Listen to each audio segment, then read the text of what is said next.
So welcome everybody. Glad to see you that you're here. As you can see here on the title slide, this is about overcoming the challenges of hybrid meetings, combating isolation, frustration, miscommunication, and fatigue, and you don't need a hybrid meeting to have those feelings. You can have those feelings, you can have those feelings in a virtual meeting. You can even have them in a face-to-face meeting. So what we're going to talk about here is primarily, and I'll get to another slide to talk about the variations on it, but a process that looks like this, where you have people sitting in a room together, and then you have more people dialing in some fashion through video. So you have the hybrid of both types of interactions. And then, of course, on the screen, as you can see, there's the on-camera, off-camera situation. You have 4 people on and 2 people off, and all of that changes the dynamic of the meeting quite a bit, and we'll be getting into that in just a minute.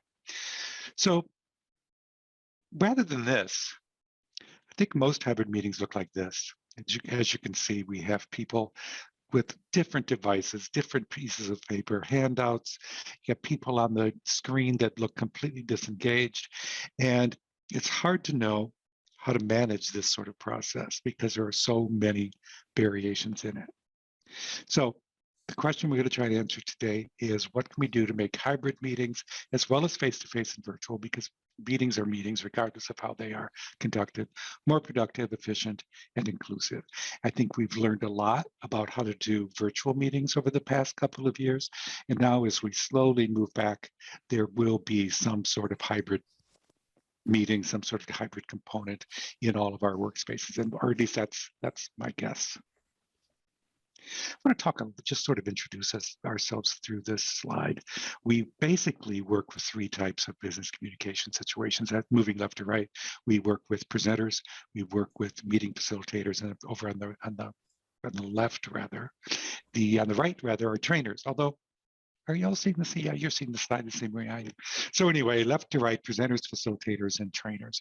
It's the books that we've written are at the bottom as well. The Orderly Conversation is the fundamental one that we wrote a few years back, talking about the process of business presentations primarily and how they need to be approached more efficiently, better than traditional approaches, and I'm going to get into that a bit later. There's a virtual Orderly Conversation, which we wrote at the beginning of the pandemic, focusing on the principles of the main book in the virtual environment. And then there's a book about effective SMEs, working with subject matter experts in the classroom. We won't be talking about that issue today, but we will be focusing on meetings, presentations that are essentially orderly conversations. So the agenda looks like this. I'm going to set some context. Greg's actually going to do that. Then I'm going to define the orderly conversation and what the dynamics of that are and how it applies to the meetings that you facilitate and participate in. And then finally, managing hybrid meetings. Greg, I'm going to toss this over to you. Sounds. Do this poll. Let me stop sharing. Here we go.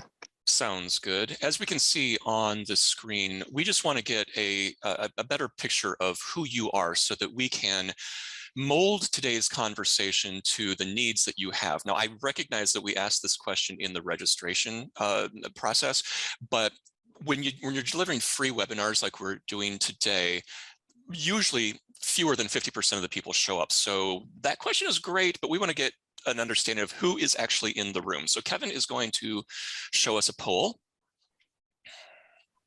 And go ahead and tell us, are you an individual contributor, a manager of people, or a leader at the VP level or higher? And I can see the percentage of people who have answered the poll. So let's see if we can get to 100% today. We're 84% already. Doing really well, yeah. Yeah, come on. We just need 2 more people to answer the question.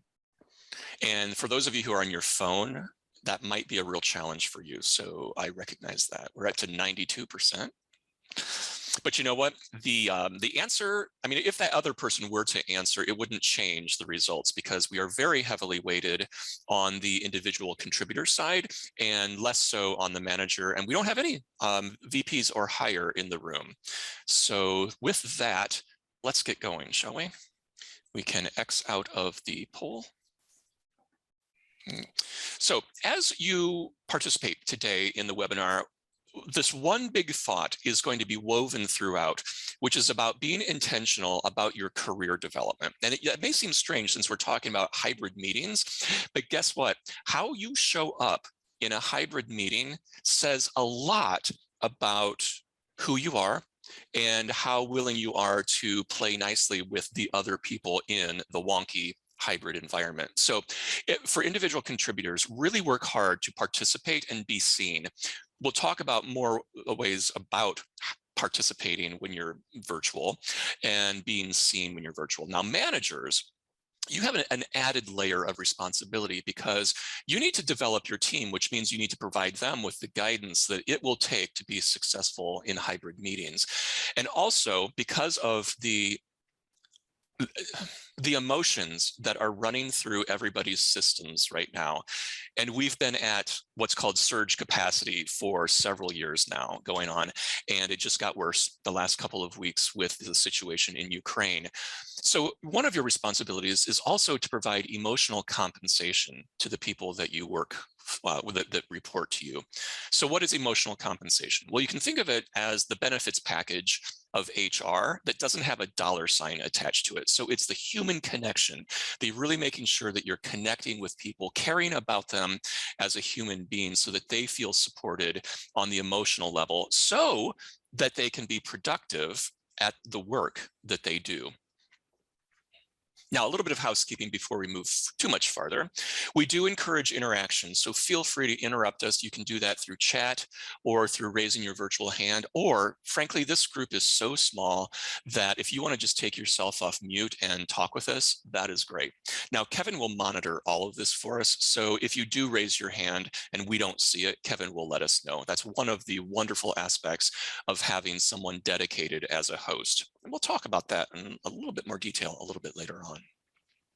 As we've said, camera on if you can, because if you come to a business meeting, hybrid or virtual, without the camera on, it's sort of the equivalent of standing in the corner of the room with your back to everybody else, right?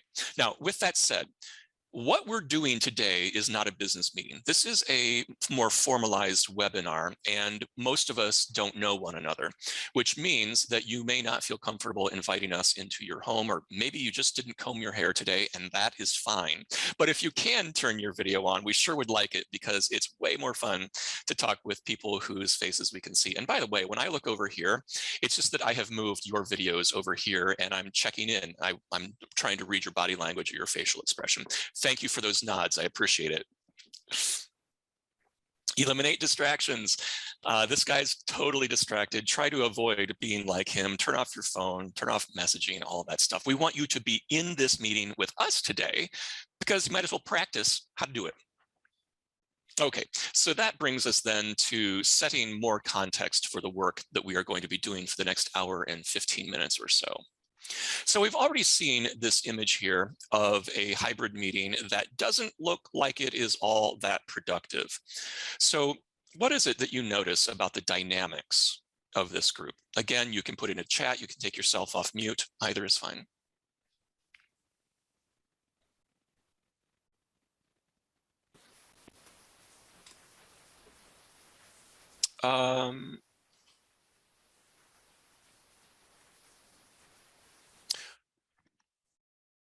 Clarissa says, not everyone has access to the same info. Yep. What else are you noticing?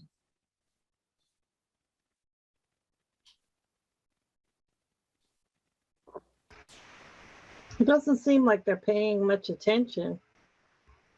Nobody. The people Nobody, yes.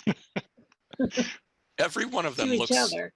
Yeah. Yeah, one looks like he could be possibly taking a nap or reading something. The guy with his hands in his face. Right. And his head down. Yep. On the screen. Yeah. Emily, Lars says no one is looking at the monitor. Lucy says not looking at each other. Everyone's looking down. Emily says there's no conversation taking place.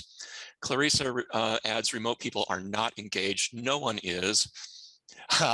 Gay, good point. Might as well not even have the video on. This looks like it needs to be a conference call, really, in my mind. All right, let's take a look at another scenario.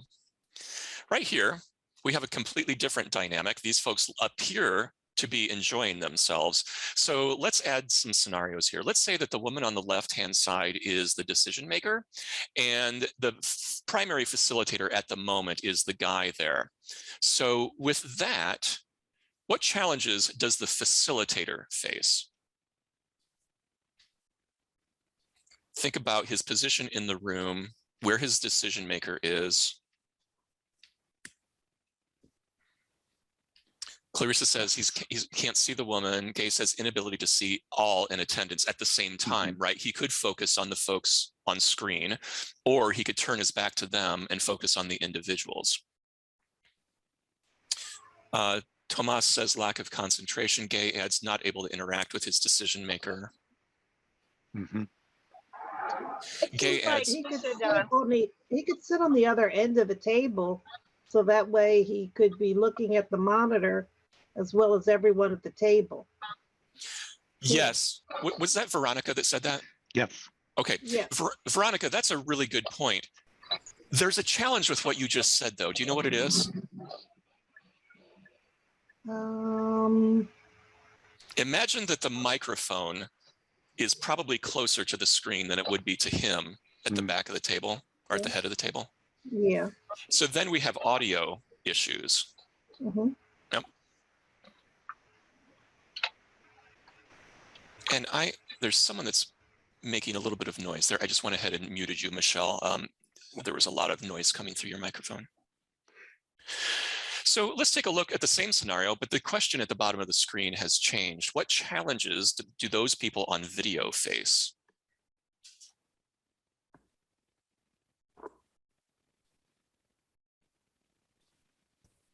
They can't naturally engage with the decision maker because they're actually probably looking at the side of her face. Good point. I don't think anyone has ever said that. Was that Don? Yeah, good one, that's Don. Yeah. Clarissa adds, we don't know if they can easily see the decision maker. Yep. I was going to say earlier about the facilitator, but I would say the manager would need to be at the head of the table, looking straight on to the computer, or the screen, the monitor, I should say, and maybe the facilitator. I don't know. That's interesting, but I think the manager should be right at the head, though, and maybe they have two microphones. I don't know if that's possible. Good point. Yep. So for those of you, Michelle, your audio was just a little bit off, but I think what you were saying was that the decision maker, rather than the facilitator, maybe should sit at the head of the table, and and the technology of it, there could be multiple microphones. You're right. I think that. Well, I know that the various platforms, Zoom, Teams, they are all working around the clock to try to figure out the technology and what the future is going to be. But very few organizations right now, I think, have a very good setup that is actually going to work. And by the way, there's no right or wrong answer to the questions that we're asking today. What we're doing is we're shining a light on all the complexities and the things that we need to be aware of as we move deeper into hybrid meetings. All right, let's change the scenario. You know what, I'm going to move on from chat, Greg. Just a second, let me take a look. The decision maker doesn't look like she is acknowledging them. Yeah, that's true. Yeah, I think that's right too. Okay, Kevin can answer that other question. Yeah. Let's take a look at this scenario now. We've got, let's say that this is the account team from, I don't know, a technology provider. And then the people that are in the same room, they're probably in some other geographic location where it was safe for them to be together without a mask on. What are the possible dynamics here?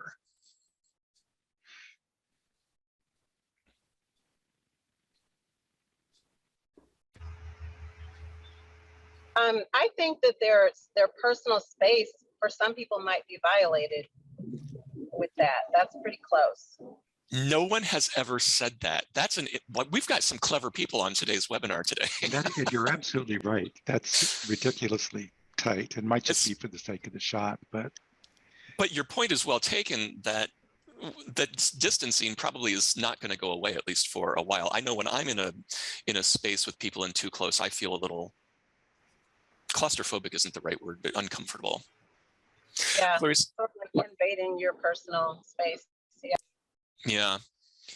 Clarissa says, too many side meetings, easy for information to not be cross-communicated. Yeah, if you have been one of the people in the account team role looking in on somebody else's meeting, it is super hard. I want to tell a quick story about something. Kevin and I, this was several months ago. It was before Omicron, before things sort of fell apart again. Kevin and I and several other of our client members were dialing in virtually. The conversation, though, that we were managing was about whether HR is going to flip the switch and lay off a bunch of people. So the people in the room were in HR. Now, the reason they were in a room and not at their own desk is because it was super sensitive information that we were talking about, and they have an open office plan. So they had to put themselves in a closed door, but they only had one laptop, and the three of them were huddled around the same laptop, wearing masks, using the microphone that was just, part of their laptop. The audio was terrible. The rest of us that were virtual couldn't understand a word they were saying because of the low quality microphone, but made even worse because the mask in front of their faces. So you got to be super careful about this and moving forward. And remember, we talked about your responsibility as an individual contributor to show up. You really want to make sure that your technology is working in your favor and that you're doing everything you can to be visible and participating in a hybrid meeting, because as frustrating as this is for me to say and for you to hear, if you play hybrid meetings out over time where there are some people in the room that are seen and have the benefit of those walk-by conversations on the way to the restroom or the lunch break room, those are the people that are going to be visible and are going to get the promotions. People who are not visible, who appear as if they're not participating fully, are going to be less likely to be promoted. And that is going to cause horrible employment problems down the line. So we really need to be on top of this. Just a quick show of hands for those of you who are on video or virtual hands. Is anybody here in HR and starting to think about that? No, but as a manager, I think about that. Good. I'm glad you are, Michelle. I think we all need to be thinking about it. So, you know what? I'm going to skip this slide because we've done all of this, right? But what I want to point to is maybe it should have been a virtual meeting instead of a hybrid meeting where everybody is at their own desk. Maybe that's a good solution. And finally, maybe these meetings just need to be an email. That's something that we should consider too, right? And I'm sure you have all seen the coffee mug on Etsy that says that I survived another meeting that should have been an email. Dale, I think you even wrote a blog article about that. Yes, I did. At one point. Okay, so we have laid the stage for horror hybrid meetings. Let's figure out how to deal with them. So Dale is going to take over and start talking about the concept of the orderly conversation. Can I make one quick comment? And I don't know if this is technically available to them, but what if everyone has a laptop in front of them at the hybrid meeting so that everyone is straight on with the laptop with microphones? Mm-hmm. I think that's great, except for the microphone piece, because if you have multiple microphones in the room picking up different things, I think that's going to be problematic. So, and I'm sure that technology will iron this out. But the best they may have to mute everything. They may have to all mute. Yeah. Yep. Yeah. I can't wait for the technology, because so many of the challenges we face in both virtual and hybrid have to do with just not having the technology not catching up yet to where we need to be.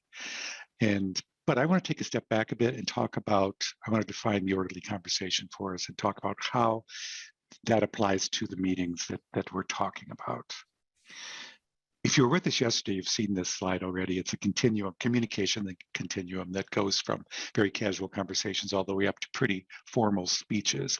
And in the middle, we have meetings and presentations. So what we focus on here at Turpin is in the middle, meetings and presentations, because those are the types of communication that are the most complex of these four.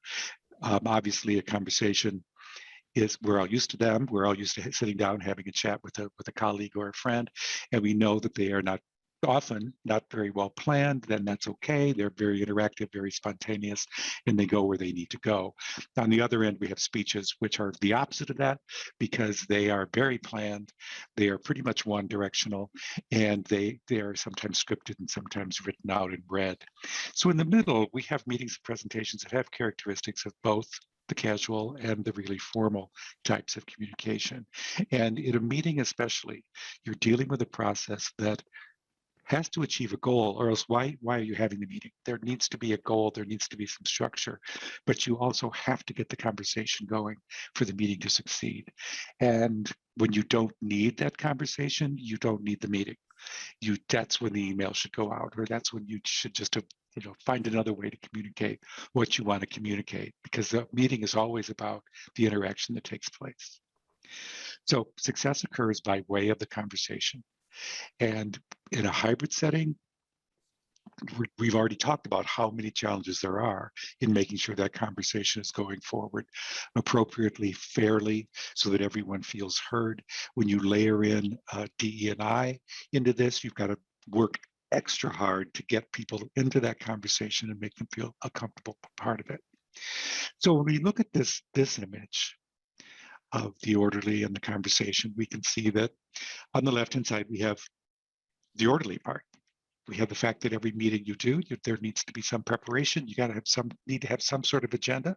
Sometimes you send that agenda out in advance, and the people at the meeting want structure. On the other hand, once the conversation starts, you've got to engage the people that are in the room. You want to be spontaneous, and you want it to be as interactive as possible. So if you look just at the interactivity part, there are so many ways to be interactive in a hybrid meeting that it's hard for the facilitator to even keep track of them. I know for me, I tend to miss hands that have been raised. We were teaching a workshop, I don't know, last week, the week before, where one of the guys loved using the virtual hand raising, and there's nothing wrong with that, but I didn't see it. And so I relied on Kevin to say, or Greg to say, Steve has his hand up, Colin, Steve wants to say something. So it just, those very tiny things, like not seeing the virtual hand raising or all of that, can affect the quality of the conversation that you're having. So the orderly and the conversation come together. There's some tension between those two things. And when we look at it in terms of what participants in your meeting want from you as a facilitator, there are really two ways to look at it. On the left, they want purpose and structure. They want context and relevance. So that's part of the order. You got to emphasize the fact that they are, what you're working on, what you're talking about is important to them, and it fits into their work lives. That's where the context and relevance fits in. And especially if you go back to the email versus meeting thing, this is where you say, we need to talk about this because this needs to be a conversation about X because of this. So that's why I need your input today. That's all about creating context and relevance for them. On the other side, the meeting itself needs to feel efficient. It needs to feel easy. Everybody wants to feel a sense of belonging and safety, meaning that they feel seen and respected, safety meaning that they are comfortable interacting with the group.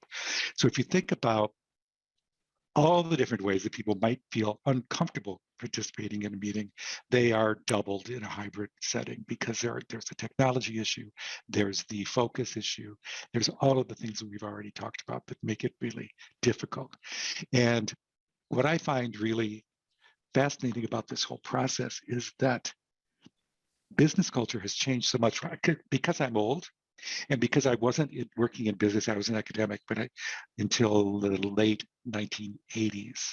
And so my introduction to the business world happened when, well, everybody had really big shoulder pads. That was one thing. But it was also a very much, how do I describe this? Get business done in spite of anything else. Nobody cares about how you're feeling. Nobody cares about what's going on with you or your feelings are hurt. We got to get this job done. And that has changed a great deal over time. And I'm really happy that it has, because my first job, non-academic job, was in an incredibly sexist, every ism you can think of. It was a bunch of white people, a bunch of white men telling a bunch of other people who weren't either of those things what to do. So it was a really nasty place to work, but an eye-opening place for me to work, and it made me realize what business could be and that it shouldn't be that. So I think just in a tiny little meeting, you can see that that sense of belonging and safety is really, really crucial. So facilitators of meetings, hybrid meetings, all kinds of meetings are constantly adapting. During the preparation stage, they're always looking ahead to the uncertainties of the conversation. Who's in the room? What are they thinking? What's their connection with each other? How do they feel about what we're talking about? All those things go into the preparation process. And then once the conversation of the meeting starts, you're constantly adapting to what's happening in the moment, meaning you're paying attention to who seems checked out. Really tough when you got a screen there and a bunch of live people sitting there. Who seems to be upset? Who seems to be not willing to participate? Who seems angry? What can you tell from their body language? And of course, if you're looking at a tiny screen with just their head and shoulders, you can't always tell what people are feeling. So you have to work harder to find out. So let's talk about managing hybrid meetings. Go into a little more detail here. And just before you get into that, Dale, let me read a question in the chat for you. Sure. Is there a max hybrid attendee size to ensure engagement and inclusion by all? Whoa. I don't know. I guess there must be. I don't know what it is though. Greg, do you have any ideas? I don't. Well, I don't have an answer for you, but I think that the things to think about would be if you really are going for 100% inclusive participation, the larger it gets, the trickier that is going to be. And that's all I got.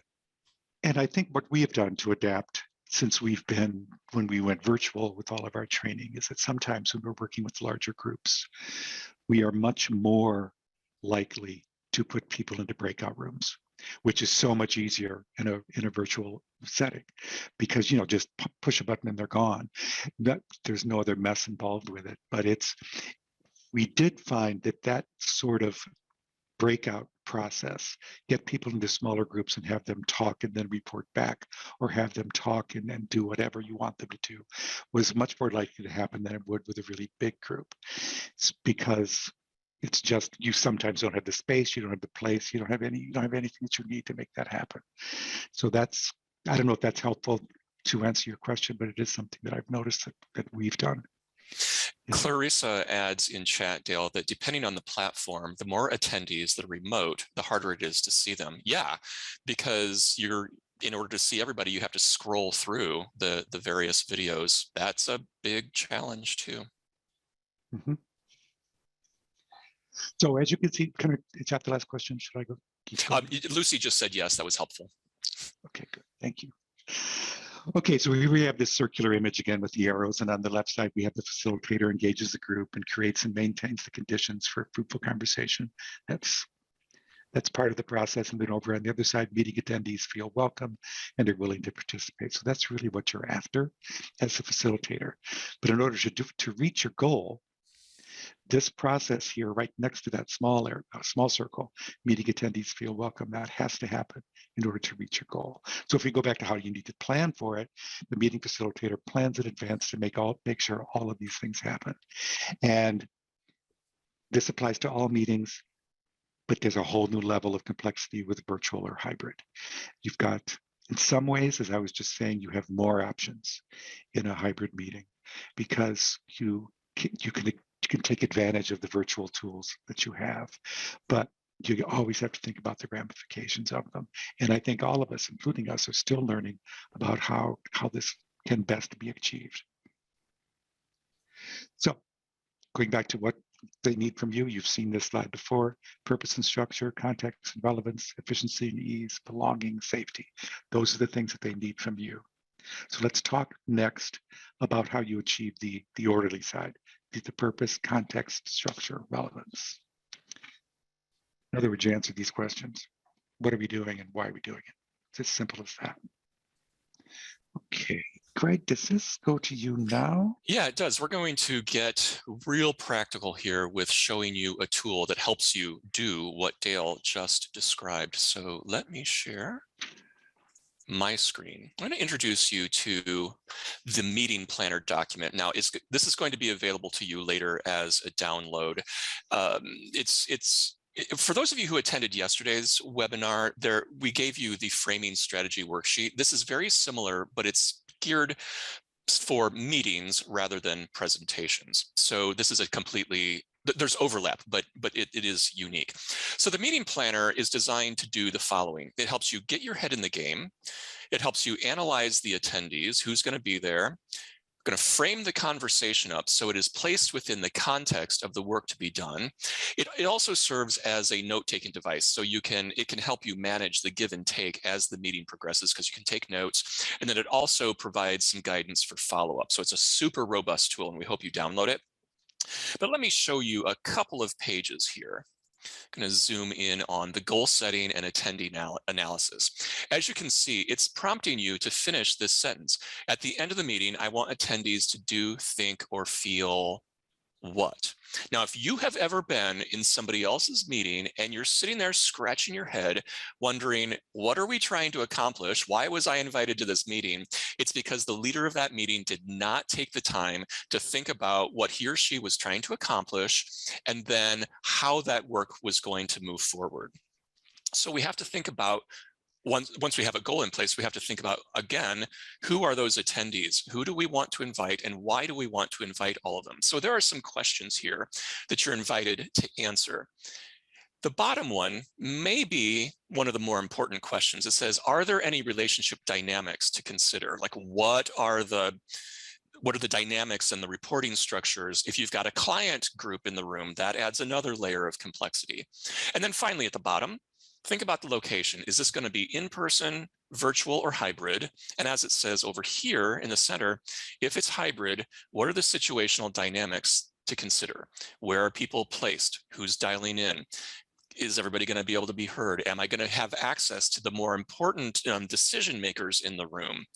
Is everybody going to feel that they are welcome? Okay, so I've got more people dialing in virtually. What does that mean for me? I need to spend more time and energy engaging them. So you can see there's a whole lot more things to think about as you are planning for the virtual. So here, let me show you the framing strategy to help you get the meeting started on the right foot. So as you can see, it looks like there are 4 sticky notes here, and they're labeled the current situation, the goal of the meeting, the agenda, and then the benefits to them. Now let me show you how this works. Let's say that we are on the same team and we have to have a staff meeting. I'm the unlucky one or the lucky one, depending on how you look at it, that gets to run the staff meeting. So I might frame up this mundane conversation like this.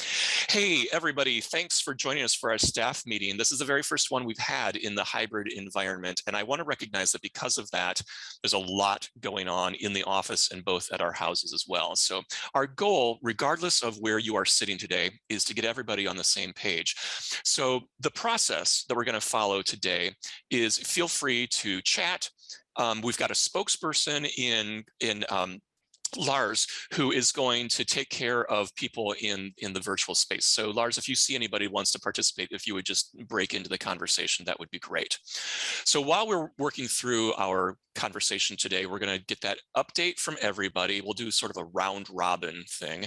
Then I need to talk about our hybrid work policy, because we really want to be specific about how we're going to do this. And then I want to show you the reasons for the policy. And the reason we're doing this today is because even with all these moving parts, we've got to keep the momentum going. So there I was able to provide us with the answers to these questions. What are we doing?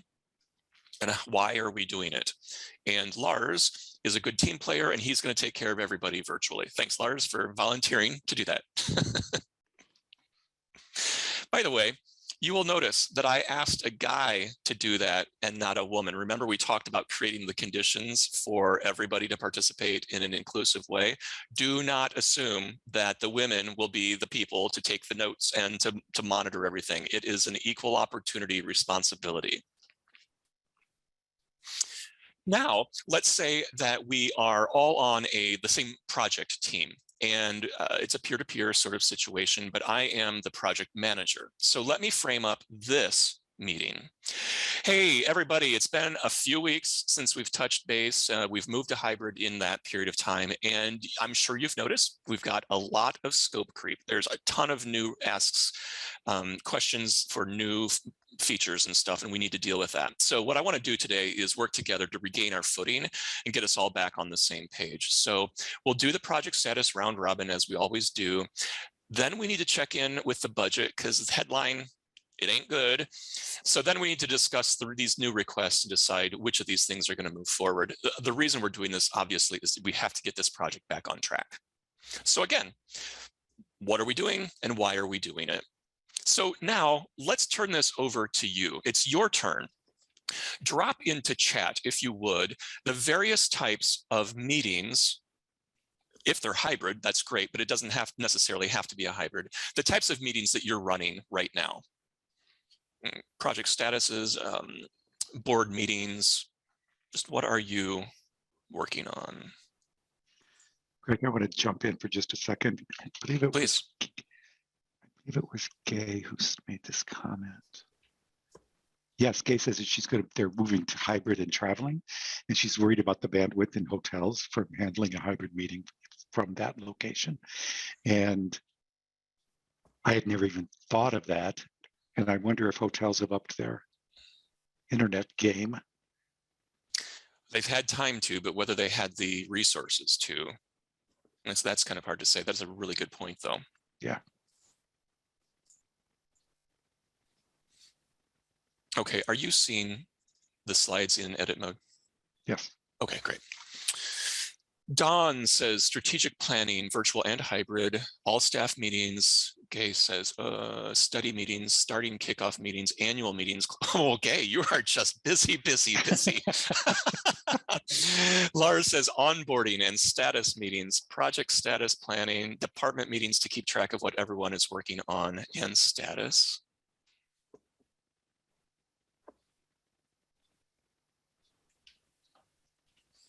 Anything else you're working on here?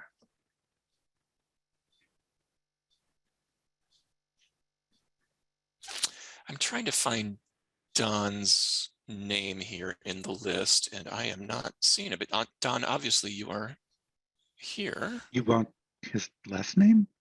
Harris. No, I'm just wondering. I'm curious, Don. Can you be on audio, Don? Sure. Oh, there you are. Gee, you just popped up. Okay. So you said that you are doing strategic planning, both virtual and hybrid. Do you mind if we use your example here and put it together? Sure. Okay. Don, you have a great radio voice. Did you all hear that? Have you been told that before, Don? No, but I have been told that the microphone sounds a little more clear, and I've learned that lesson from bad mics on meetings. Well, you're getting it absolutely perfectly right now, Don. So good for you. So Don, with this strategic planning meeting, what's the reason that it's coming together? In other words, what's the current situation? What's the problem you're trying to solve with this strategic planning? So in a nutshell, our team focuses on suicide prevention for service members and veterans. So that's generally the topic we focus on with the different teams we work with. Wow, I'm sort of thrown aback with that. Thanks for that work. Mm-hmm. For this particular meeting, why are you bringing them together? Generally, we bring together interagency teams. So each agency, each organization has a different perspective, different resources to bring to the table for the efforts that we help to facilitate. So different resources, is that what you said? Yes. Dale, can you think of a question to ask that would get at this a little more clearly?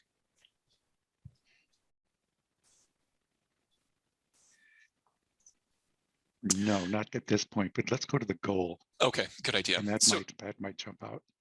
So Don, what would be the goal of this meeting? In other words, what are you trying to accomplish with this particular meeting?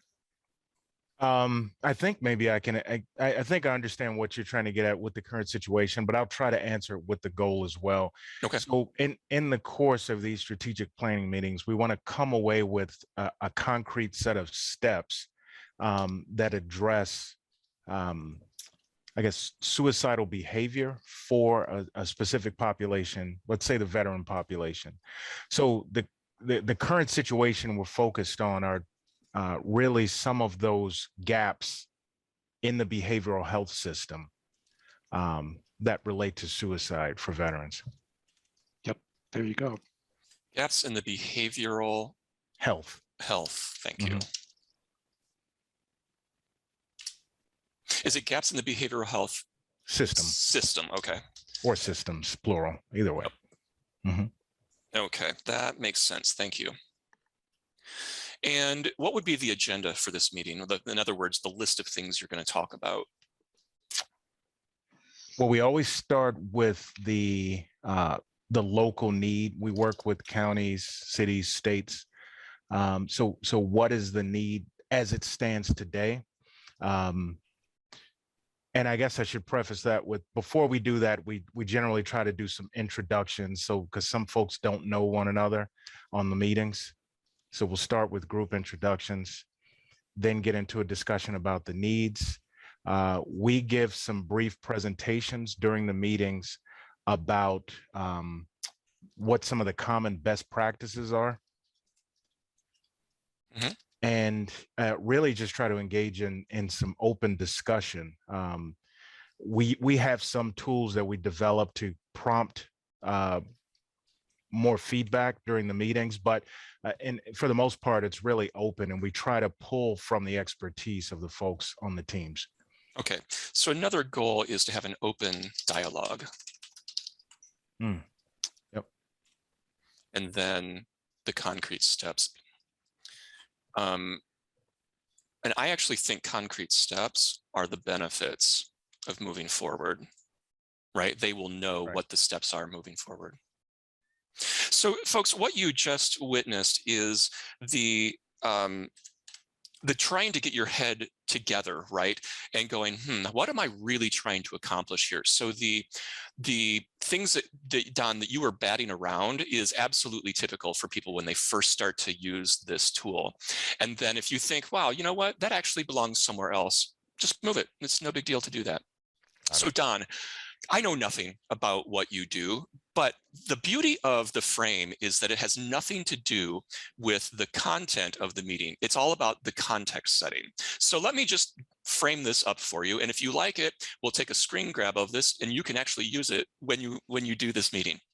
So if I were stepping into your shoes, Don, I might say this. Hey, everybody, thanks so much for joining us. As you know, we have people from lots of different agencies, and as we all have experienced, there are gaps in the behavioral health systems that we are working with. So our goal today is to have an open dialogue. We'll start that by having introductions around the room, and then we can present, or you can present, the local needs today that exist in the systems that you work in, and then I'm going to present to you some best practices. Our absolute ultimate benefit here is that we'll leave our meeting with concrete steps to address suicide behavior in the veteran population. So let's go ahead and get started. So Don, would that be a reasonable way to set up that meeting? That was well said. Are you looking to be hired with our group? Had you asked me Friday the 13th in March 2020, I would have said yes. That was a bad day for us, but thank you for that. I get offered lots of jobs when I do this. So Kevin's going to go ahead and take a screen grab for you and drop it into chat so you can have it.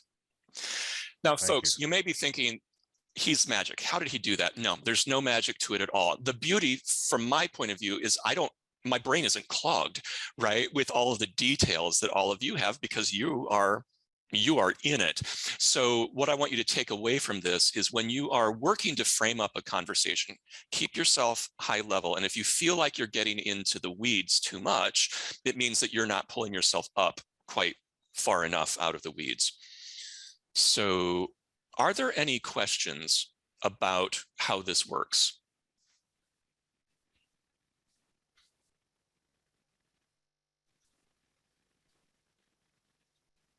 Okay, I'll take that as a no.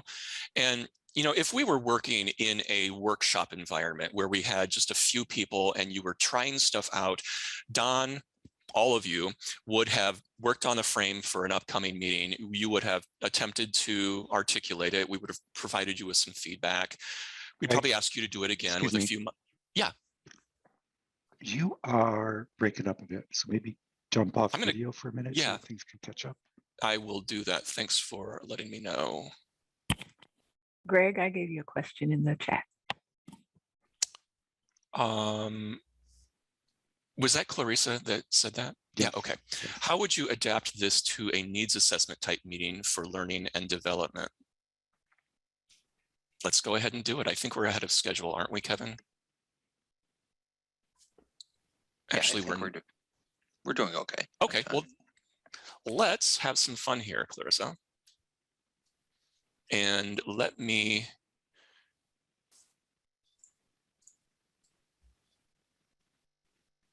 oh, wait a minute. I'm going to get myself in trouble here. That was not what I wanted to do. I wanted to duplicate this one.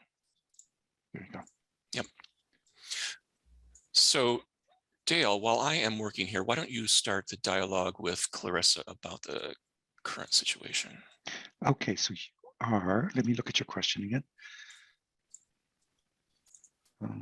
How would you adapt it to it? So this is a needs assessment meeting. So you're meeting with the people that, like in the department, that want the like supervisors or leadership to say, assess what their team needs are, you know, maybe for the next 3 quarters or 4 quarters. Right. Do they know what their team's needs are? Or are you there to pull that out of them? Sometimes they do, and sometimes they don't. Like your questioning will sometimes get information out of them that they didn't realize that they need, or you might be aware of something that you know they need, but it's just getting them to see that the need is, you know, exists. Did you call the meeting or did they ask you to come in? We call the meeting. Okay, so the current situation then would be something about the reason I asked you all. Oh, you're typing, Greg? I am. Okay, good. Looking like, ahead look, to the it's next magic. He's fast. Yeah. What development gaps exist? Yes, that you can help you with. So then the goal of the meeting, do you identify at this meeting exactly what the learning and development stuff will be, or do you go away and then come back with recommendations? Okay, I think there's a 2-part goal. So the goal would be to find a solution for their immediate needs. But the benefit is, you know, somehow to provide a solution that ties into the business goals, you know, and that kind of. So there's like a 2-part. So Greg is making the second part, the benefit, provide solution to meet your business goals. Okay. And find solutions to meet their immediate needs. Identify. Okay. So the agenda, what would it look like to you? How do you typically organize this kind of meeting? Well, of course, we discuss, you know, the why we're there, to try to identify, you know, the needs of the department or team members. It gets into you want to prompt them to talk, but you have to frame it up with the right kind of open-ended questions to get them to elaborate. And that's why I was like, oh, this is cool. Look what he did for Don. How does that look like? It's not as cut and dried. It isn't like everybody there has a common goal. You're kind of meeting the needs of a customer. Right.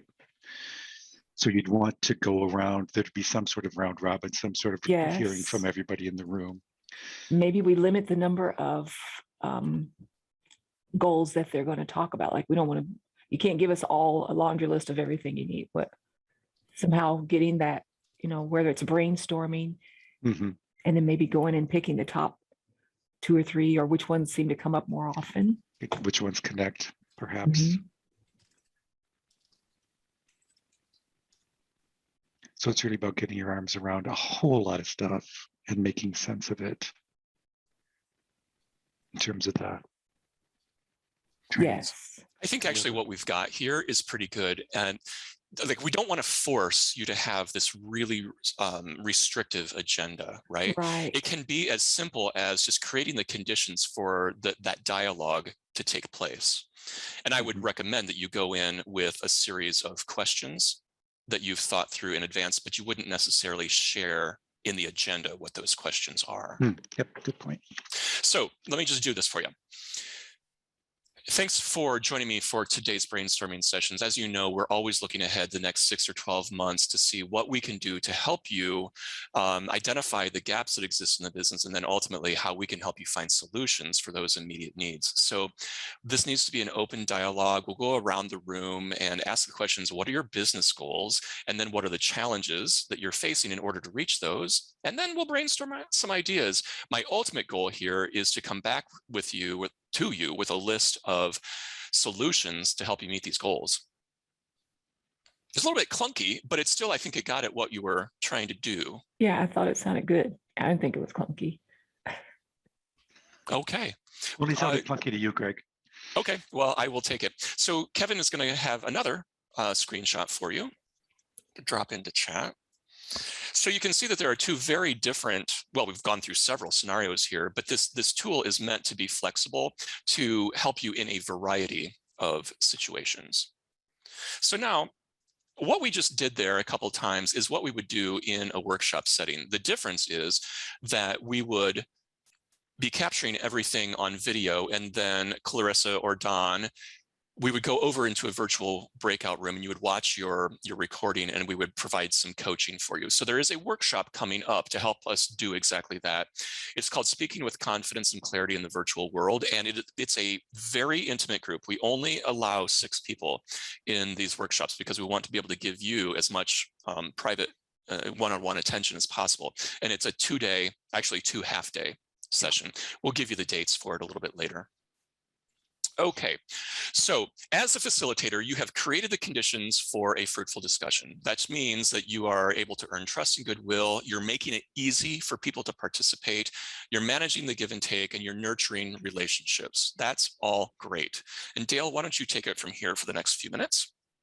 I was about to say, wait a minute. Yeah, I realized that was your section. All right,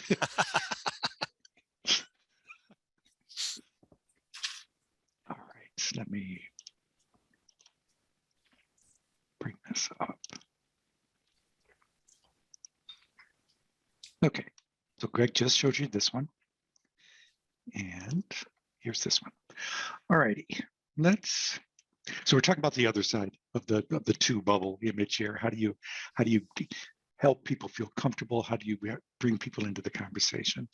And one of the things to think about is that in a virtual session or a hybrid session, you need to work as hard as you do face-to-face. And the image we use here is this very, if you watch a lot of TV news, you're going to see that guy on the left in a whole lot of commercials because he's getting a lot of work and he's always wearing that shirt. Anyway, you want to make sure your vocal energy, facial expression, posture, and gestures are appropriate for a group setting. Even though in a hybrid setting, you may be sitting at a table, as some of our images were here, looking at your screen or looking at a screen up on the wall, you want to make sure that your energy is appropriate for the group.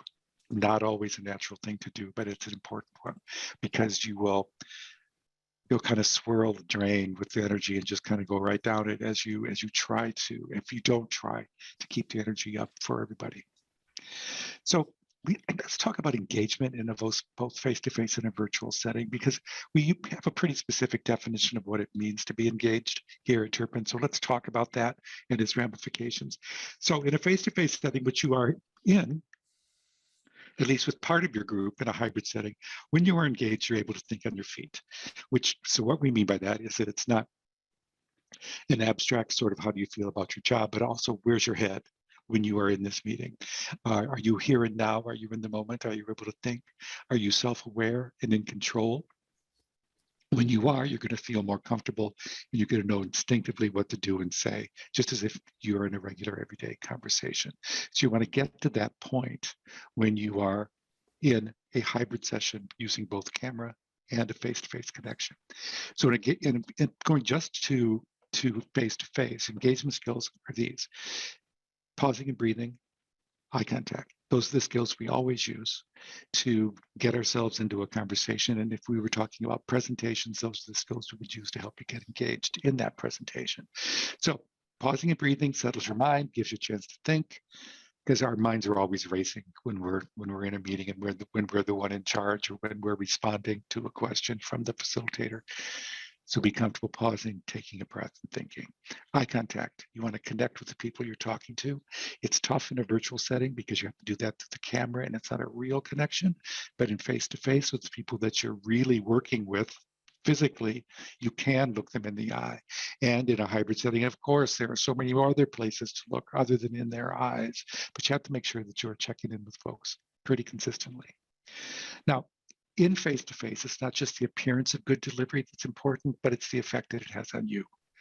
We've been teaching that for years, face-to-face, that it's really about when you use these skills to get connected in a meeting or in a presentation, it's really about getting yourself comfortable. And of course, that feels good.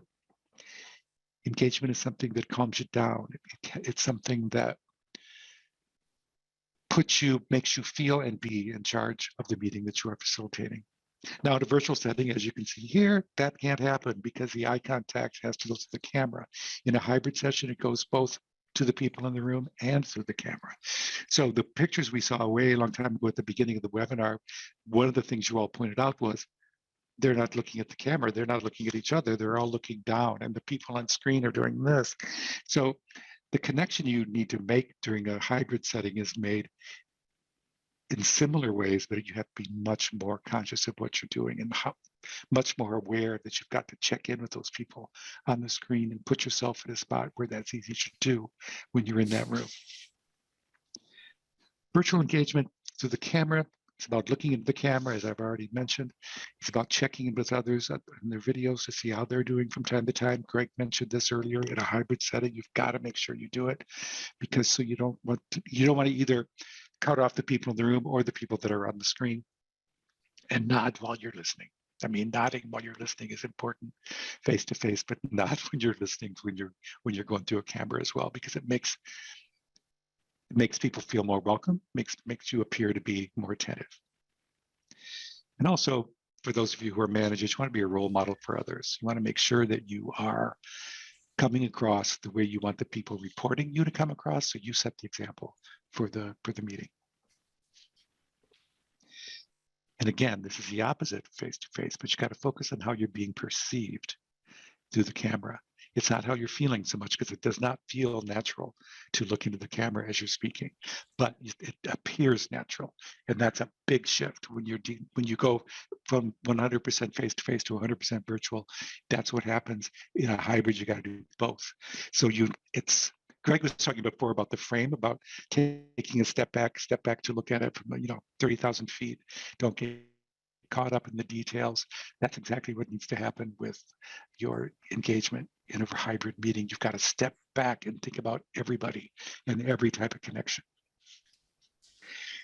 You also have to be aware of unintended missteps and slights. Now, and we've talked about this, I think. Failure to notice someone wants to speak. That's what happens to me if you're simply raising your hand. I probably won't see it. So hand raising, verbal interruption that's not heard. That might be because of a delay in your connection, or people talking over each other and the facilitator does not sort it out and say, okay, I heard from both Kevin and Greg. Let's go to Kevin first and see what he wants to say. Comments in chat that would be really useful are missed, which is why we watch the chat for each other, and Kevin watches it for us. Private chats excluding face-to-face participants. I don't know if this happens at your meetings, but sometimes you get people who are participating in the meeting, having conversations among themselves that cut out the facilitator. So you've got this back channel, it's like people having a sidebar conversation in a face-to-face meeting. So you've got all of that happening beneath the surface, and it's really hard to know what's happening when you are the facilitator. And that's what I just said here. So I got it slightly ahead of myself. Well, actually, it's the opposite. What you're saying is the sidebar conversations in the conference room exclude the virtual. Oh, yeah. So it's actually the opposite. Yep, sorry about that. You're right. And microaggressions are much easier to commit in a hybrid setting or in a virtual setting as well. So let's talk about microaggressions since we've already mentioned DE&I. I believe it was Greg, you got this off of NPR, right? Yeah. There was a story on it, and a guy named Kevin Nadal defined it. So here's the definition of a microaggression. Microaggressions are defined as everyday, subtle, intentional, sometimes unintentional interactions or behaviors that communicate some sort of bias toward a historically marginalized group. And I want to talk a little bit about these. I think that the unintentional aspect of them is an important thing to recognize and maybe talk about. What we've heard from people in webinars and workshops that we've done is that can be interpreted as a microaggression is when someone avoids using names that are difficult to pronounce or avoids talking to people with names that are difficult to pronounce.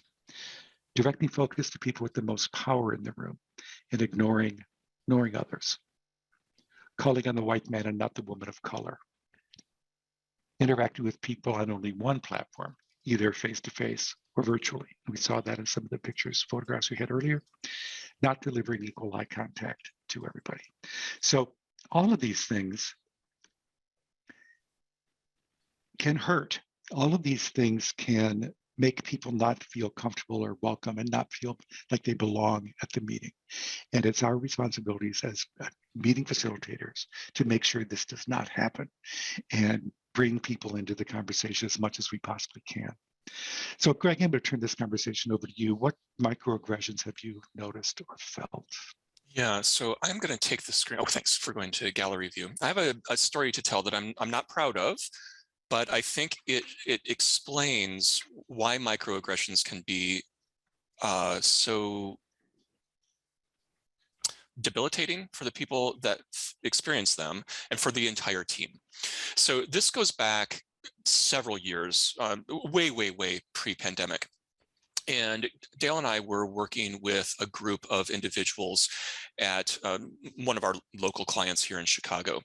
And it was a 2-day workshop. And this thing happened the morning of day 2. So the first hour or so of day 2 was just Dale and me talking, delivering slides. And there was no true interaction other than like people could ask us questions, but there weren't any activities happening in that period of time. And Dale sent them on break because we were about to get into an interactive activity. And when we came back from break, one of the people had taken off. He was no longer there, and it was clear that he wasn't coming back because he'd taken his coat and his materials and everything. That had never happened to us before. So I called our buyer, who happened to be the head of HR for the organization. And I said, hey, this thing just happened. We're not really sure. And she says, I know all about it. He just left my office. And I was like, oh boy, help me understand what happened. And she said, well, he was feeling as if you and Dale both were expressing microaggressions against him because he didn't get any of your eye contact. Now that's upsetting on several different levels, but particularly for experts who teach how to connect with people through eye contact. And I felt really, really horrible that day. And I was committed to making sure that that sort of thing never happened in a Turpin communication workshop before. Dale, you had a different experience. I suppose you want me to admit it. I do. The old white guy. Well, as an old white guy, I had a typical response, and that was, he's wrong. I did look at him, I know I did, and I got really defensive and really upset. And what I learned from that was, it doesn't matter what I think, it matters what he thinks. And that's really an important thing. And I want to mention, Greg, I have not even talked to you about this, but I want to show, if I hold this up, can you read this title? Leading Below the Surface. Have any of you ever heard of this book? I just bought it. It's written by a Black woman here in Chicago, and she talks about, it's a leadership book, but she talks about inclusion in such a clear and powerful way. I really recommend this book. So, and she makes the point, this is not a DE&I book, it's a leadership book. And it's true, but it's also a really, really interesting perspective, and it's coming from a Black woman, and that's terrific. So I'm going to Slack this information to Kevin, or maybe I'll just drop it in the chat. Yeah, so I think the most important piece here around this particular topic around microaggressions is they can happen intentionally or unintentionally, but when we know better, we need to do better. Maya Angelou, I'm sure you know, has said that over the years. And it doesn't matter how the transgressor feels, it's how the victim, if you will, feels. And that is absolutely relevant and necessary to address that. So with that said, let me get back on track here. I'm going to go back to this graphic that you've seen. Now we're going to switch our focus to the conversation taking place. So the leader has created the conditions for the conversation to take place. Everyone else needs to participate, but that means efficiency and ease is important. People need to feel belonging and a sense of safety. So let's get at efficiency and ease.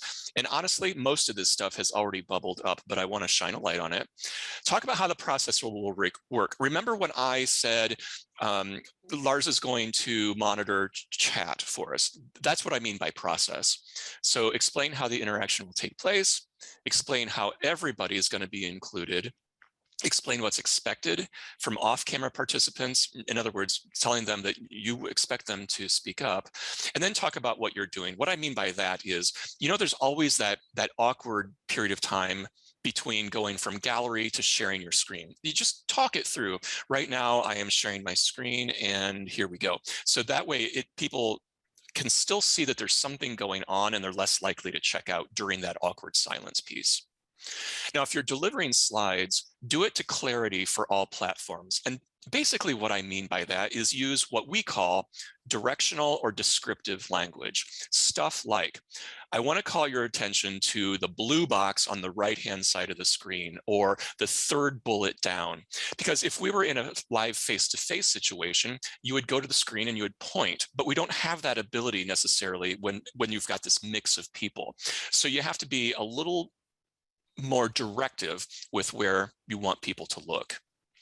And of course, as we are doing today, use the host for high stakes meetings, or when the groups get larger than 8 or 10 people. It's really helpful to have somebody taking care of you.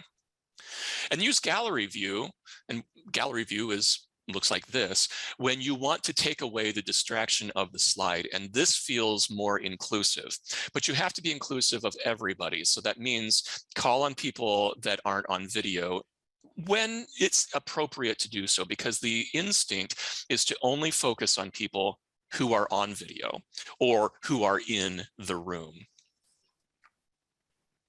And that brings us to belonging. So a sense of belonging, what does that mean? Well, managing eye contact across all platforms, making sure that the virtual people feel as included as the people in the room. Listening well, man, oh man, listening is not easy, and it really gets challenging in hybrid. So you have to listen well and make sure that all points of view are valued once they are expressed. Not interrupting, and a hyper awareness of everyone's need for relevance and context, not just the people in the room, not just the virtual people, but everybody. Now, Dale, you came across this video by Simon Sinek, and if we're going to give you a link to this video, it is extraordinary, as everything that Simon does is. But anyway, Dale, why don't you talk about this video? Sure. I want to respond to Michelle's question in chat first, though, about requiring everybody to be on video. Many of our clients do require it for their regular meetings, and it's just part of the deal. Okay, Simon Sinek, The Art of Listening. First of all, he defines listening as the process of making the other person feel heard. Going back to the emotions again, they are feeling heard. So they create a safe space, turning the judgment and judgment not always in a negative way, but not thinking so much about how you're going to respond as the other person is speaking, turning judgment into curiosity. And empty the bucket. This is a quote from Dia Khan, who is featured in the video. The techniques that she uses are phrases like Go on, tell me more, what else? Just to keep going deeper and deeper and deeper with that topic and with that person until you get all the information out. Now, that is not always going to happen. In every, in a staff meeting, you're not going to have time for that. But the fact that we have to work much harder to, and I think the second bullet there is probably the best one in terms of in that context, is to genuinely suspend your judgment until that person has stopped talking and really be interested in what they have to say. When I'm training trainers, that's one of the main takeaways. It's like, you listen to that person. Listen to that person, because no matter whether you agree or not with what that person is saying, especially if you don't agree, keep them talking, be curious in their perspective, because eventually you're going to get what you need to respond appropriately. And it takes an incredible amount of patience to do that. Great. Thank you, Dale. And I really encourage you to watch this video. It is stunning.